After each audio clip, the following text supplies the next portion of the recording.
Fala, nação rubro-negra, sou eu, Fabrício Lopes, aqui do nosso canal Resenha Rubro-Negra, trazendo para vocês, no seu horário de almoço, muitas informações sobre o Mengão queridão. Lembrando a vocês que, por conta dos jogos da Copa do Mundo, a gente está vindo um pouco mais cedo. O horário dos nossos vídeos aqui no Resenha Rubro-Negra é ao meio-dia. Aliás, eu gostaria de convidá-los também para assistir aos vídeos do Fla Nação VP, que sai sempre às 7 e às 15 horas. Hoje, nós já falamos lá no Fla Nação VP sobre alguns assuntos que podem ser do seu interesse. Então, terminando aqui no Resenha Rubro-Negra, dá uma passadinha lá no Fla Nação VP e assista ao vídeo que nós postamos hoje pela manhã.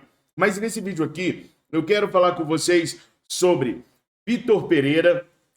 Flagraram Vitor Pereira e ele já pode estar no Rio de Janeiro para assinar contrato com o Mengão queridão.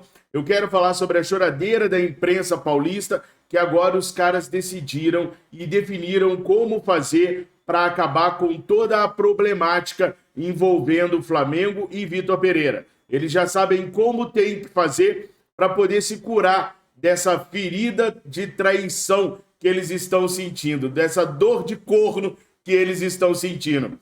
Quero falar ainda sobre a situação da Copinha, da Taça São Paulo de Futebol Júnior, que está perto de começar. E é claro, o assunto mais importante desse vídeo está relacionado ao plano B do Flamengo para a construção de um estádio para a nação rubro-negra.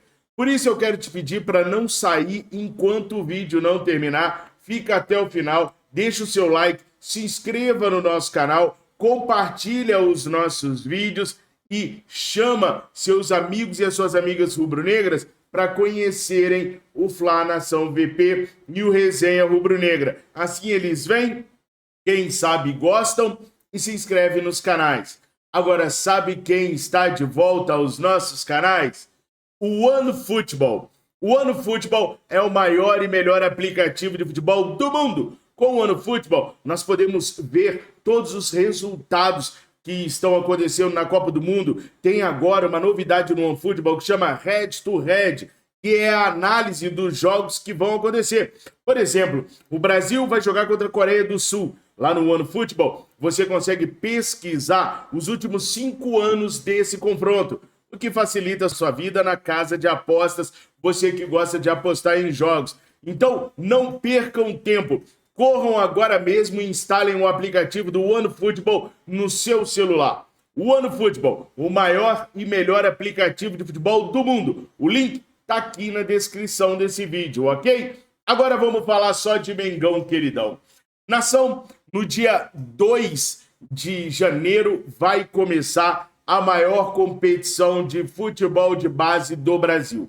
A Taça São Paulo de Futebol Júnior. O Flamengo foi campeão em 1990, em 2011, 2016 e 2018.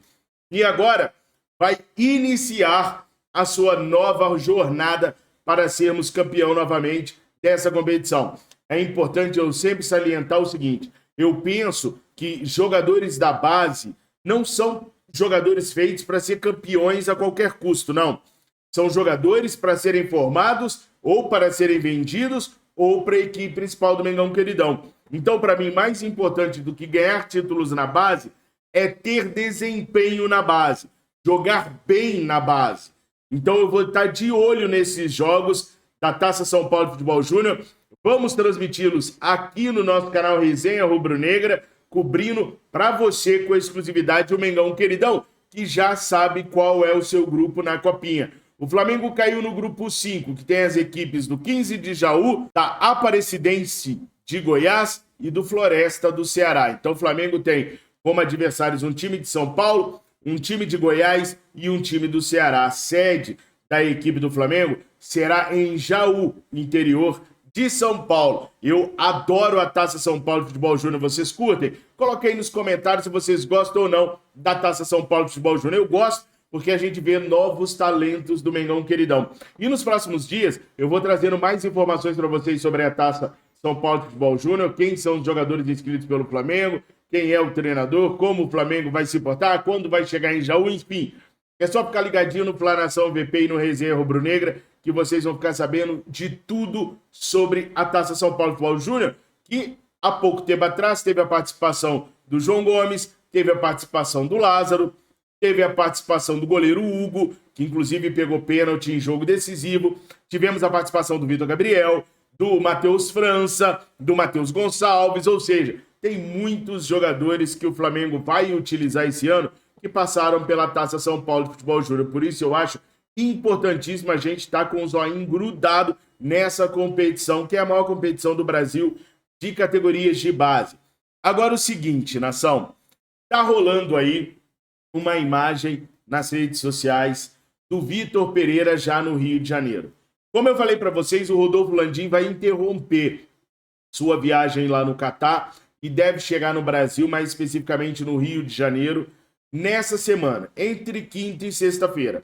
A volta do mandatário rubro-negro é, dentre outras coisas, para assinar o contrato com Vitor Pereira. É claro, ele também precisa assinar o contrato de renovação do Davi Luiz, precisa resolver a situação do Ayrton Lucas, é ele que assina. Então ele tem que estar presente para resolver todas essas situações. E ele está voltando para poder assinar com o Vitor Pereira. E flagraram o Vitor Pereira saindo possivelmente de uma sorveteria em Paraty, no estado do Rio de Janeiro. Não dá para a gente ter certeza absoluta se realmente é o Vitor Pereira saindo de uma sorveteria lá em Paraty. Mas que parece pra caraca, parece, né, nação? É a cara do Vitor Pereira esse cidadão aí, se não for o ex-treinador do Corinthians e o próximo treinador do Mengão queridão. Vocês acham que esse sujeito aí do lado é mesmo o Vitor Pereira? Ou vocês acham que é só um sujeito parecido com o Vitor Pereira, mas que não seria o Vitor Pereira? O que vocês acham sobre isso daí, nação? Coloca aqui nos comentários. De qualquer forma, ele tem que estar próximo do Rio de Janeiro. E uma das coisas que está deixando a imprensa paulista indignada é que ele basicamente não foi a Portugal. A desculpa do Vitor Pereira para não assumir a equipe do Corinthians foi um problema de saúde na família dele, relativo à sogra. Teoricamente, ele sairia do Corinthians, iria para Portugal, veria a situação da sogra, ajudaria a sogra, e aí só mais adiante, caso fosse necessário, ele voltaria a trabalhar no Brasil, né? Pois é, mas ele não foi para Portugal, não. Ele curtiu férias na Bahia e agora supostamente está em Paraty para poder assinar contrato com o Mengão queridão essa semana. Daí, o Mano, que todos vocês conhecem, é um bairrista pra caraca que tá na imprensa paulista, torcedor fanático e assumido do Corinthians, é o cara que chegou a mandar jogadores do Corinthians a baterem no Arrascaeta na final da Copa do Brasil. Vocês já conhecem a figura, né? Ele disse o seguinte: não precisava vir com essa história hipócrita, nem pisou em Portugal, está tão preocupado com a sogra que nem pra lá você foi. Tem que ir lá na Turquia e dar a volta por cima. Tem que ir na Turquia e trazer o Jorge Jesus. Ou seja, gente, a parada deles é com o Flamengo, tá ligado? Eles não estão se remoendo por ter perdido o Vitor Pereira. É de ter perdido o Vitor Pereira pro Flamengo. Aí o Mano age igual o mulher, o homem traído, tá ligado?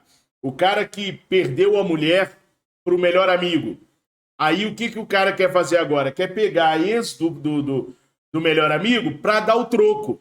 É isso que o Mano acha que o Corinthians tem que fazer. Tem que pegar a ex do Flamengo para dar o troco. Eu vou ficar tão sentido. E agora quem poderá me defender? O Corinthians vai atrás de Jorge Jesus. Eu até quero que o Corinthians vá atrás de Jorge Jesus e eu queria muito que a imprensa divulgasse isso. Só porque o Jorge Jesus disse que no Brasil só treinaria a equipe do Flamengo.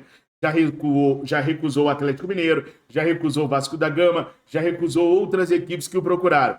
Eu adoraria que o Corinthians fosse lá no Fenerbahçe, fizesse uma proposta para o Jorge Jesus e ele falasse que não, que no Brasil só treina a equipe do Flamengo. Isso ia ser o máximo. A imprensa bairrista corintiana ia cair em lágrimas, porque pior do que ser traído é não conseguir se vingar com a ex do cara que te traiu. Aí é que ia ser sensacional, porque os caras acham que eles estão no mesmo patamar do Flamengo. Nunca estão. Jamais estarão. O Corinthians é um time grande, conquistou grandes títulos, tem uma grande torcida, a segunda maior do país, mas nunca serão Mengão. Nunca serão, jamais serão. E se o Jorge Jesus viesse para o Corinthians também, para mim, problema zero. A vida do Jorge Jesus tem que continuar. Apesar do Jorge Jesus continuar na gaveta do Flamengo. Porque se o Vitor Pereira não der certo até o meio do ano, o Flamengo vai buscar o Jorge Jesus. E aí pode ter Corinthians, pode ter quem for. Entre Flamengo e qualquer outra equipe do Brasil ou da América do Sul, o Jorge Jesus vai sempre voltar para o Flamengo por causa de tudo que foi construído na época que ele teve aqui, o carinho da torcida com ele, o respeito da nação com ele. Então, mano, eu quero que o Corinthians vá atrás do Jorge Jesus. Faz esse favor. Vai, Corinthians! Vai, Corinthians, atrás do Jorge Jesus pra vocês tomar um não tão grande. Eu adoraria postar aqui a declaração do Jorge Jesus. Não, realmente eu recebi a proposta do Corinthians, mas já fui logo a avisar que no Brasil só vou a treinar a equipe do Flamengo. Eu ia adorar postar uma coisa assim do Jorge Jesus. Vocês acham que o Jorge Jesus treinaria o Corinthians? Vale lembrar que ele já dispensou o Atlético Mineiro e Vasco. E o Corinthians está entre o Atlético Mineiro e o Vasco. Porque o Corinthians é aquele time sem dinheiro e sem elenco. E o Atlético tinha quando convidou o Jorge Jesus disse que não.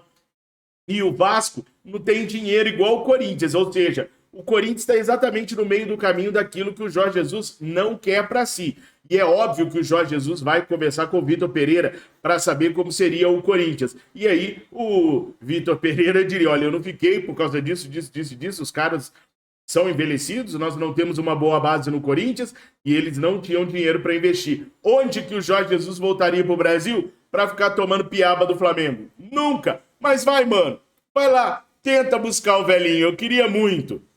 Agora, nação, eu quero falar com vocês ainda sobre a viagem do presidente Rodolfo Landim lá no Catar. Essa viagem rendeu muitos frutos ao Flamengo, que podem ser colhidos agora ou num futuro não muito distante. E entre esses frutos está a possibilidade de um estádio do Flamengo, mas o estádio no Flamengo num local que já foi o local preferido da diretoria, mas que mudou por conta do gasômetro. Eu estou falando de um estádio lá no Parque Olímpico. O Rodolfo Landim teve uma reunião com o grupo Carvalho Cosquen no Catar. Esse grupo ele é responsável por 70% do Parque Olímpico. O Flamengo vê o Parque Olímpico como um bom local para poder construir o seu estádio. É difícil imaginar onde o Flamengo vai conseguir construir o estádio ali, porque o Parque Olímpico está sendo utilizado por várias coisas diferentes lá. Entre essas coisas, tem até escola que vai começar a funcionar lá no Parque Olímpico, dentro ali do Parque Olímpico, que, como vocês podem ver nas imagens aqui, é um lugar muito grande, muito amplo. O Rodolfo Landim conversou então com esse grupo e se viu otimista e ofereceu o Parque Olímpico para o Flamengo poder fazer a construção do seu estádio. Vale lembrar que o Flamengo queria mesmo era o gasômetro, mas o gasômetro de propriedade da Caixa Econômica Federal foi vetado porque o projeto financeiro do Flamengo era de alto risco para a Caixa, naqueles detalhes todos que eu já passei para vocês aqui. Então o Flamengo está procurando um outro lugar onde possa construir seu estádio. O Maracanã hoje, ele provavelmente vai ser dividido entre 3 clubes no ano que vem. Flamengo, Fluminense e Vasco. Com apenas Fluminense e Flamengo, o gramado do Maracanã já sofria demais. Imagina tendo o Vasco junto. Mais adiante, o Botafogo pode aparecer aí também, porque pretende fazer uma reforma lá no Engenhão, e o Engenhão pode ficar parado por até 6 meses para que essa reforma seja feita. 4 clubes jogando num gramado de milímetros de altura, o Maracanã não vai aguentar. Mas não é só para 2023. Isso é uma situação que pode ser corriqueira em 24 e 25, e o Flamengo precisa tomar sua decisão e construir o seu estádio. E apareceu aí o Parque Olímpico como uma das principais opções para o Flamengo. Segundo eu apurei, há até um movimento contrário à construção do estádio do Flamengo lá no Parque Olímpico, que fica na Barra. Os moradores síndicos da Barra já estão se organizando para tentar impedir a construção do estádio do Flamengo lá. O Flamengo não tem vida fácil mesmo. Há um tempo atrás, o Flamengo tentou revitalizar o estádio da Gávea. fazê-lo maior, criar um estádio acústico, como é o estádio do Atlético Paranaense, ou seja, onde o Flamengo poderia mandar jogos e não haveria barulho para os bairros adjacentes ali, dentre eles o Leblon, né, lá perto da Gávea. E os condomínios ali dos bairros próximos se juntaram para barrar o projeto do Flamengo ter um estádio na Gávea. E olha que o projeto era para 20, 30 mil pessoas no máximo. Eles alegaram que lá ficaria cheio de torcedores andando nas ruas à noite, não teria estacionamento, vazão para estacionamento, iria transformar aquelas ruas num caos. E acabou que o prefeito, à época, acho que era o Crivella, se não me falha a memória, não pôde aceitar o projeto do Flamengo e o Flamengo engavetou o projeto de ter um estádio maiorzinho lá na Gávea. Será que agora vai acontecer a mesma coisa com a Associação de Moradores lá da Barra e de bairros adjacentes para que o Flamengo não leve o seu estádio para lá? O Flamengo não tem vida fácil, mas o Flamengo está tentando. O Rodolfo Landim, pelo menos, está tentando, está conversando, está negociando. É aquele caso que eu falei para vocês. Está plantando sementes. Se vai colher os frutos agora, um pouco mais à frente ou bem mais adiante, a gente não sabe. Mas a semente está sendo plantada. Lá em 2013, o presidente Eduardo Bandeira de Mello também plantou algumas sementes. E hoje a gente colhe, podendo contratar jogadores, podendo pegar para o Flamengo aquele jogador que o Flamengo acha que é o melhor para a posição, não tendo dificuldades nenhuma para manter a parte amadora do Flamengo, remo, esportes olímpicos, esportes aquáticos, isso tudo graças à sementinha que foi plantada lá em 2013. Quem sabe a semente está sendo plantada neste momento para que no futuro o Flamengo tenha o seu estádio próprio. Pode ser que não seja na gestão Rodolfo Landim. Agora, uma coisa eu quero dizer para vocês. O Landim está fissurado na questão do estádio. Ele quer ser lembrado por ser o presidente que colocou a pedra inicial. Em outros vídeos eu falei pedra filosofal, né? Que horror! A pedra inicial da construção do estádio do Flamengo, ainda que a construção termine em um outro mandato. Então, vamos ficar de olho nas movimentações do Rodolfo Landim. O grupo gosta da ideia do Flamengo levar o estádio para lá, tanto é que ofereceu ao Flamengo o terreno para o Flamengo construir lá. Rodolfo Landim está voltando do Catar, vai conversar com seus pares no Flamengo sobre a possibilidade. Quem sabe, muito em breve, a gente pode ter mesmo aí o início de uma construção de estádio aí no Parque Olímpico. Olha, eu vou falar particularmente para vocês, muitos cariocas já vieram me falar que era sandice, que eu sou maluco. Eu gostaria do estádio do Flamengo em qualquer lugar. Bem feito, bem construído, poderia ser até em Vargem Grande. Ah, Fabrício, mas nem tem ônibus para Vargem Grande, não tem possibilidade do metrô chegar lá. Isso hoje. Quando o Flamengo colocar o estádio em Vargem Grande e quando as principais marcas do Brasil e do mundo forem para o estádio do Flamengo, aí a Prefeitura e o governo do Rio de Janeiro vão se ver obrigados a colocar mais linhas de ônibus para lá, a tentar levar o metrô para lá. É claro que tudo isso são obras que demorariam anos, mas a coisa evoluiria e evoluiria assim, ó, muito mais rápido do que está hoje. E o Flamengo está sondando os proprietários de terrenos do lado do Ninho do Urubu para poder comprar mais terrenos e expandir ainda mais o Ninho. Por isso que eu acho que Vargem Grande, apesar de todo o sofrimento, de toda a longura que talvez valesse a pena ser estudado com mais carinho. Para vocês, o Parque Olímpico seria legal? Seria uma boa o Flamengo construir seu estádio no Parque Olímpico? Coloca aqui nos comentários que eu quero muito saber a opinião de todos vocês. Nação, por enquanto são essas as informações que eu tinha para trazer para vocês. Ao longo do dia eu volto com mais um vídeo do Mengão Queridão. Lembrando a vocês que a gente está alterando os horários agora por conta da Copa do Mundo. Por isso o vídeo está saindo um pouquinho mais cedo. O do Fla Nação VP às vezes sai um pouquinho mais tarde. Eu espero terminar o último jogo para poder postar. Então, 7 da manhã, não tem estresse. Vídeo no Fla Nação VP. 15 para meio-dia ou 11h30, vídeo aqui no Resenha Rubro Negra. 18h30, o último vídeo do dia lá no Fla Nação VP. E Nação, eu criei um novo canal para a gente poder conversar. Só que nesse canal eu vou falar sobre a minha vida, vou falar sobre coisas que eu acho interessante, porque eu não assisto só Flamengo, não. Tem várias coisas que eu curto e que eu queria levar para vocês. Então, se você quiser conhecer esse outro lado do Fabrício Lopes, eu vou deixar aqui na descrição o link para o meu novo canal. Por enquanto, só tem um vídeo de abertura, mas seria interessante vocês aparecerem lá, se inscreverem e ativar o sininho para vocês ficarem sabendo de novos vídeos que eu vou começar a postar para lá. Eu tenho certeza que vocês vão gostar bastante, tá? Deixa o seu like, se inscreva no nosso canal, compartilhe os vídeos do Resenha, do Fla Nação VVP e do canal do Fabrício Lopes. Fala para os seus amigos e suas amigas rubro-negras da existência dos nossos canais, para eles poderem vir e, quem sabe, permanecerem se inscrevendo aqui. Assim, os canais do Grupo VVP continuarão aqui no YouTube, levando informação e diversão para todos vocês. Tamo juntos, nação. Tenham todos um excelente domingo. Saudações, rubro-negra!